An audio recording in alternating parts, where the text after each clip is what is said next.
Today we're going to take a quick look at this trackpad. The company did send it over for me to check out and make this video for you. So let's take a look at it real quick. I'll share some of my thoughts. Now I use a trackpad every day. I use the Apple trackpad. So I'll go over some of the differences between the two. So if you do use this, maybe you're trying to replace it, you can get an idea. Now, if I've never used a trackpad before, I'd be totally comfortable having known what's going on with both of these. I'd be totally comfortable using this one over the Apple one, no problem at all. So just a couple of comparisons real quick is the Apple one is Bluetooth. So that's going to connect Bluetooth, or you can actually plug it in while you're charging it. You can plug it in with the wire as well. And then this one is actually going to be a 2.4 gigahertz adapter.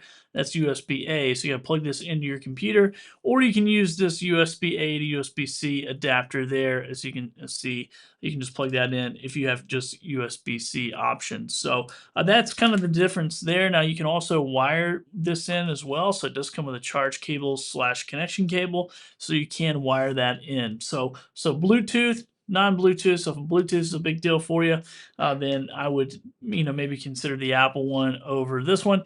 But as far as the build quality goes, very lightweight, compact, easy to use. You can see how thin it is. Now it does have a little bit more noise. So like if I press here, it's got a little bit more noise and a little bit further, kind of a more button click sound. Now this is just like the Apple trackpad. So you can actually set it up to touch, and you can jump into all the settings, and then you still have all the gestures and everything as well. And this manual is full of them. I'm not going to go over all of those, but I use quite a bit when I'm working on my day-to-day computer here. And so right when you turn this on, so if it's turned on, so it's in the off position now. If I turn it to the on position, this is just going to blink green right there. It's just telling me it's not connected. I'm going to plug this little dongle in just to show you. Give it just a second here. This was plug and play. I'm using a MacBook Pro M4 just for your reference. And just right when it turns green, I can just start moving the mouse, and it starts moving all over the place. Now, I'm recording with this computer, so I'm going to try not to click anything. But as far as the responsiveness goes, very responsive, very easy to use, very much just like my Apple trackpad. And once again, if I haven't used the Apple trackpad before, I think this is going to be perfectly fine. Now, if you're used to the Apple trackpad, it might take a little bit to get used to.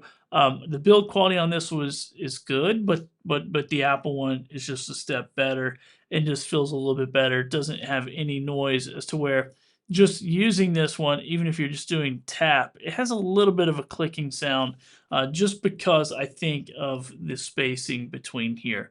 But it's very responsive. So anything so far that I've tried to do on my Apple trackpad, this trackpad does it. So if I was going to replace my Apple one, I would be confident to go ahead and pick this one up and replace it with this if I didn't want to, if I didn't want to buy the Apple one. So overall, I'm pretty impressed with it. It'll definitely stay in my studio for my other computers, because I do love using a trackpad, and I love that this has all the same gestures, and you can't really see what I'm doing on my screen, but this thing is very responsive and works great. Hope this helps.